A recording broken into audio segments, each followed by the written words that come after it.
Hi, good day my viewers. My name is Kingsley Uten. I'll be taking you through a presentation I made on Power BI, showing us how Power BI could be a very powerful tool in generating insight for decision making.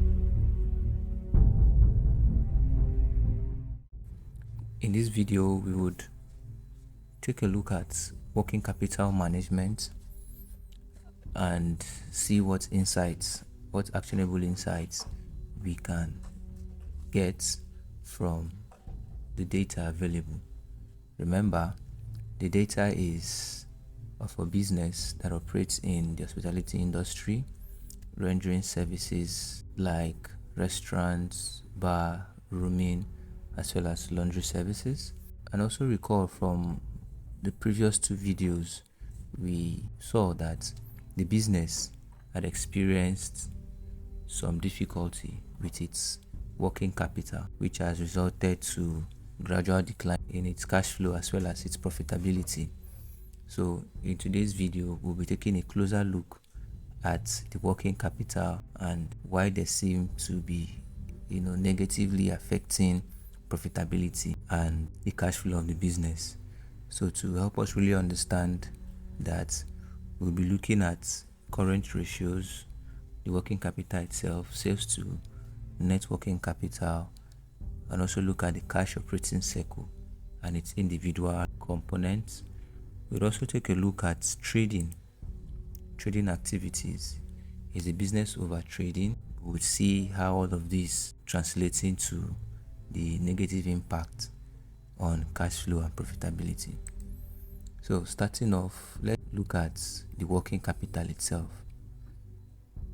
Well, working capital is the day-to-day capital used in running the business on a daily basis. Now, this is measured as the current assets of the business less its current liabilities. From what is known about working capital, if it is too much, it would mean the excess above which the business require would be incurring extra costs for which no benefit is being derived, which in effect will be reducing profit of the business. Also, if it is too small, it could eventually lead to liquidity problems and insolvency in the long run. There is a lot of fluctuations in the value of working capital in a business. It had its highest working capital in the fourth quarter of 2022, 19 million pumped into the daily run of the business, and it had its lowest in the third quarter of 2022, 3 million in operation for that period. What does this tell about the managers as per their attitude towards working capital? Well, there are basically two approaches to it. It's either they are aggressive or risk-seeking managers who tend to keep a fixed minimum working capital, or they are conservative, risk-aversive managers who try to keep adequate adjustable working capital. So from what we see here, the managers clearly are not risk seekers, rather they are conservatives who try to adjust their working capital to suit operations. How is their working capital financed? It could be either an aggressive funding, a matching funding, or a conservative funding. So to help us really understand, we'll need to look at their statement of financial position. If there is no short-term capital at all, it would mean that they are funding working capital largely on long-term funds. We see that other than accruals, there is no other type of short-term funding for the business. So clearly, they are conservative in their funding pattern of the business. So clearly, these managers are not the type of people that really want to take risk. Looking at the current ratio, we see that also it doesn't have any definite trend, but then we saw it falling after first quarter of 2021. Before this period, had a highest of 7 or 76.56, 10, 35, and 29. These figures from 2020 down to the first quarter of 2021 showed that the business could effectively settle its liabilities with its assets by at least 10 times in each of those periods. But then, after the first quarter of 2021, we see it maintained a range of 11 to 17, and then started to drop very significantly in the first quarter of 2020, and then it went down, and by the second quarter of 2022 fell below the generally accepted average. What does this indicate? What could be the possible cause?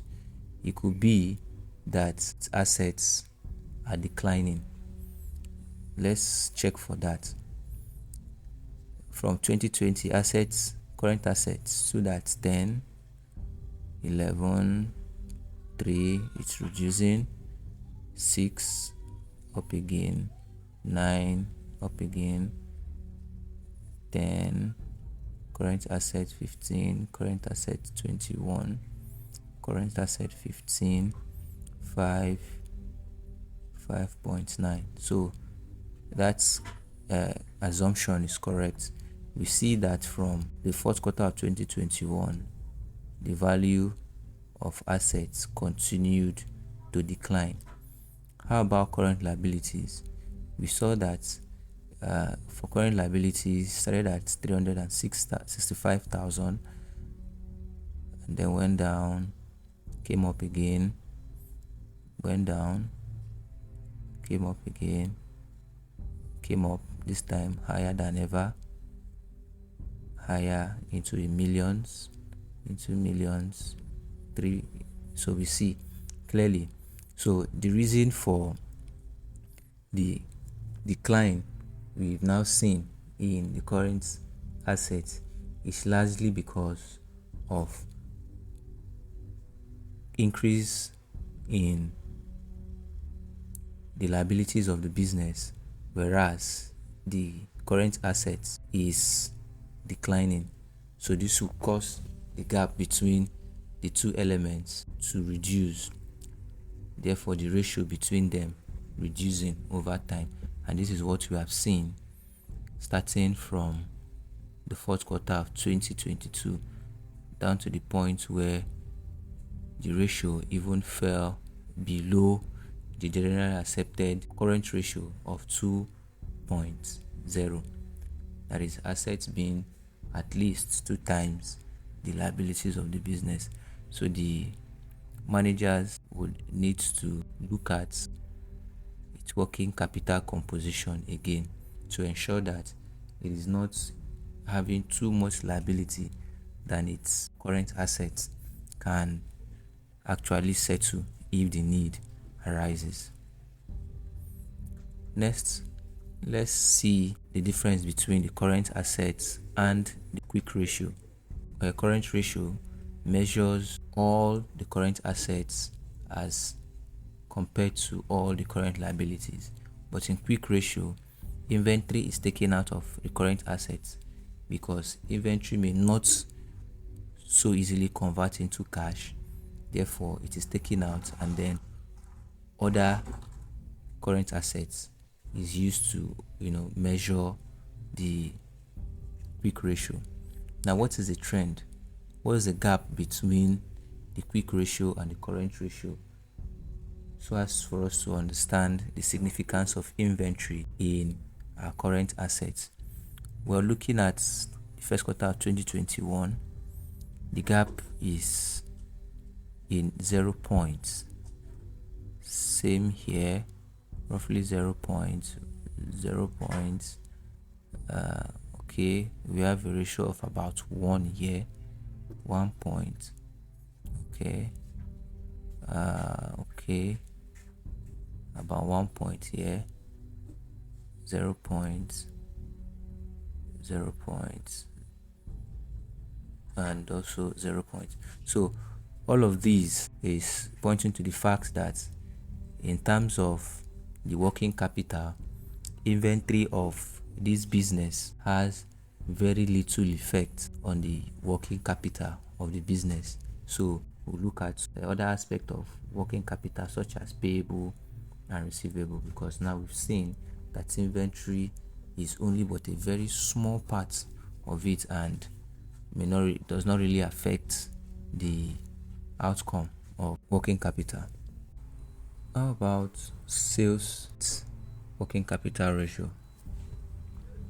Well, this ratio measures how well the company has been able to use its working capital, the day-to-day capital of the business, in generating sales. The figure was very low and then rose, fell again. Now, during this period it was low. We see that the business was able to generate in the fourth quarter of 2019 0.66 times as revenue the amount it has invested, or they had 11.9, roughly 12 million as working capital in that period, but were able to generate only 66% of what was invested. How about in the second quarter? Still close to that range, 67%. It dropped to 43%, came up, and for the first time since its start of operation in the third quarter of 2022, it was able to generate, the company was able to generate over 2 times the amount of capital, working capital invested. Following that, it dropped a bit, but was still able to generate more than one what was invested, more than 1 time what was invested. We see a sharp decline in the first quarter of 2021, where it generated less than 1 time. This time 89% of the 9.5 million working capital used during that period. And so we continue to see a less than 1 time return from this first quarter of 2021 for the whole of 2021 down to the first quarter of 2022. But then the second quarter, a very wonderful performance. It was able to generate the highest, being 8 times what was invested into working capital. Working capital for the period was 1.7, but then 14 million was generated as total revenue for that period, 8 times more than what was used as working capital for that period. So clearly, although it started poor, picked up, but went down, and then maybe after careful consideration of, okay, what did you do right, what did you not do right, the business was able to now in the second quarter pick up and did excellently well. And from the previous video, you would have also noticed that this second quarter, in terms of revenue and gross profits generated, the second quarter of 2022 was the peak for the business. So the business had issues with generating sales initially, but eventually picked up and did quite well. The cash operating cycle is very important because it is the length of this cash operating cycle that is used to determine the adequate working capital that the business should keep. Understanding how long it takes for the business to convert its raw materials or inventory to finished goods and then to cash will determine the amount of working capital the business will need to operate. Now, this cash operating cycle is made up of largely three components, or mainly three components. We have the inventory period measured in days, the receivable collection period measured in days, as well as the payable period measured in days. The sum of the inventory period plus receivable period less the payable period is what gives us the cash operating cycle. We take a look first at inventory period. This inventory period is measured as the average inventory for the period divided by the average cost of sales times 365 days. And what do we see? On a 365 day scale, it ranged from the lowest 28 days for it to process its inventory and sell them out, and the highest was 86 days.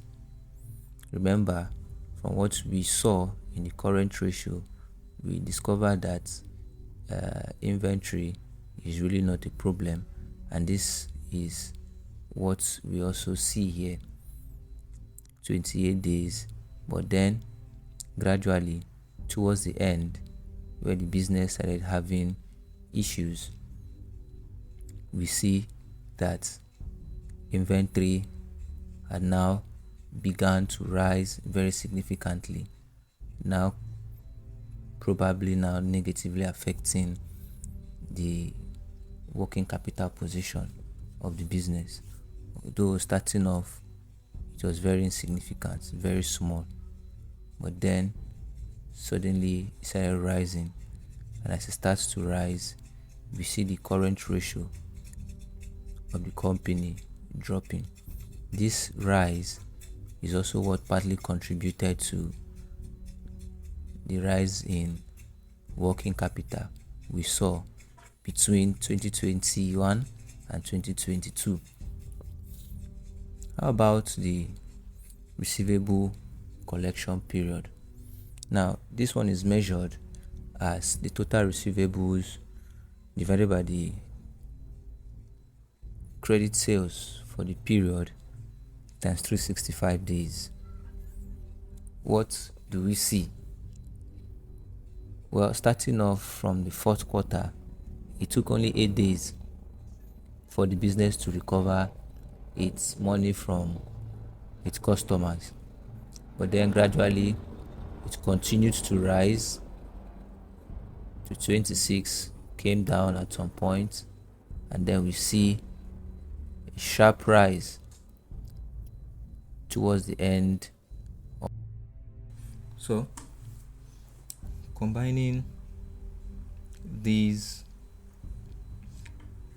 receivable period with inventory period is what gave us the cash operating cycle.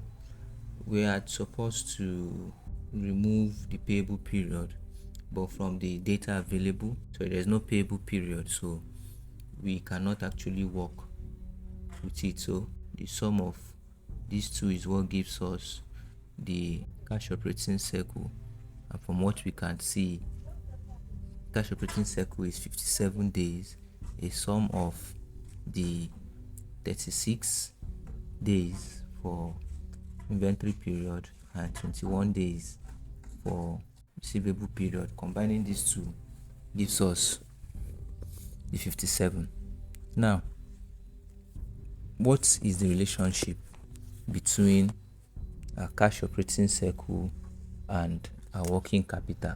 The principle is that As a cash operating cycle increases, working capital would also increase.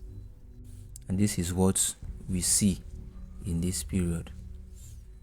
Starting off where the cash operating cycle was fairly stable, we see the business having a fairly stable working capital. It was even able to bring it down, to maintain a stable level.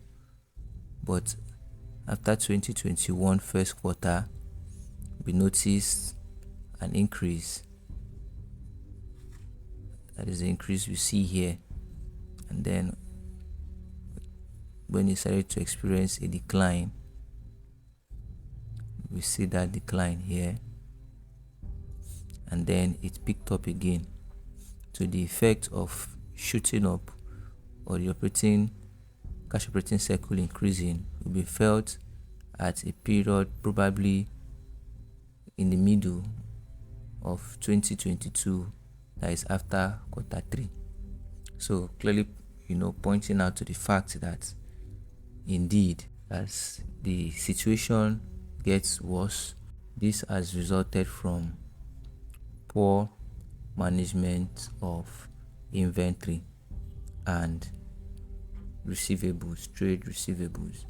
We've seen that inventory had a very little impact in this working capital. So to a large extent, the very poor management of trade receivable is what has contributed to these fluctuations we see, and why the business is experiencing difficulty in generating cash for the business. Even though in the second quarter of 2022 it was able to generate more cash, but we can tell from this diagram that it is largely as a result of the fact that it gave even more credit on a longer term.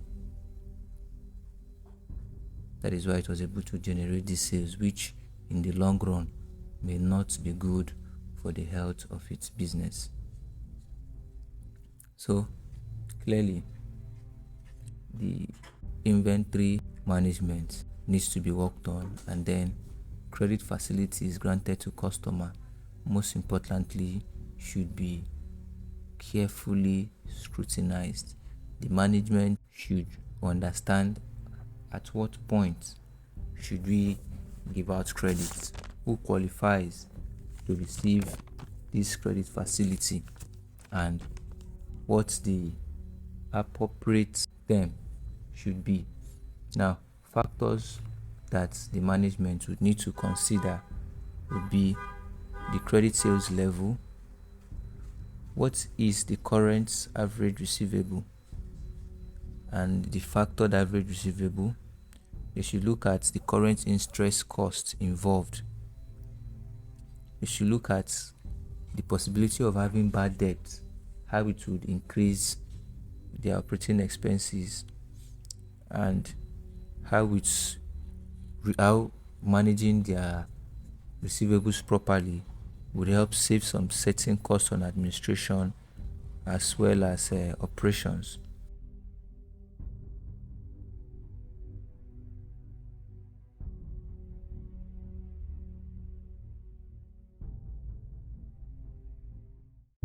Would you like to get actionable insights from your data to grow your business?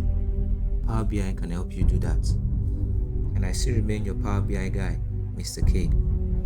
Reach out to me via email, by call.